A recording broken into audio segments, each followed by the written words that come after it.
नमस्कार, मी डीजी रेसिपीत तुमचं स्वागत। आज आपण मेदूवडा पाहणार आहोत। त्याच्यासाठी मी 4 कप उडदाची डाळ घेतलेली आहे आणि 1 कप तांदूळ घेतलेले आहेत।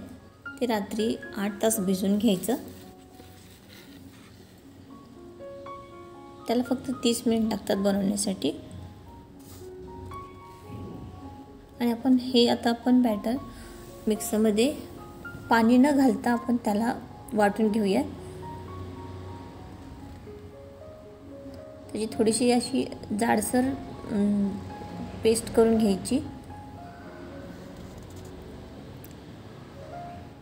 थोडेसे तांदूळ टाकायचे आतमध्ये, कारण ते तांदळामध्ये वडा खुसखुशीत होतो।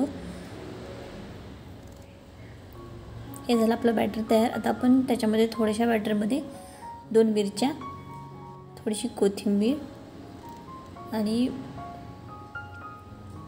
थोडंसं खोबरं टाकून ह्याला मिक्सरमध्ये जाडसर फिरून घ्यायचं। आणि हे सर्व मिक्सरमधलं बॅटर एका पातेल्यात काढून त्याला खूप छान असं फेटून घ्यायचं हलकं होण्यासाठी।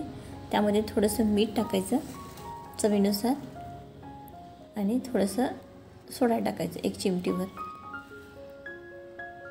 आणि हे चांगलं हलकं होईपर्यंत आपण त्यात हवा भरेल असं पीठ आपण त्याला फेटून घ्यायचं।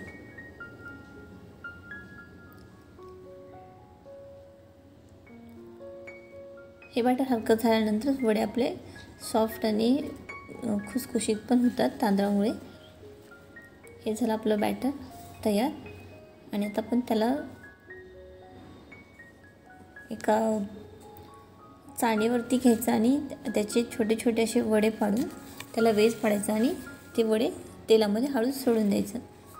अशा प्रकारे हे मेंदू वडे असे ब्राऊन कलर येईपर्यंत मीडियम गॅसवरतीच तळायचं। जास्ती तेल गरम नको आपल्याला, त्याच्यासाठी फक्त मीडियम तेल असं गरम पाहिजे आहे। गोल्डन ब्राऊन तयार होईपर्यंत वडे आपले तयार झाले आहेत। हे झाले आपले मेंदू वडे तयार। ह्याला खोबऱ्याच्या चटणीसोबत किंवा सांबारसोबत हे आपण खाऊ शकतो। तुम्हाला जर रेसिपी आवडली तर लाईक, शेअर, सबस्क्राईब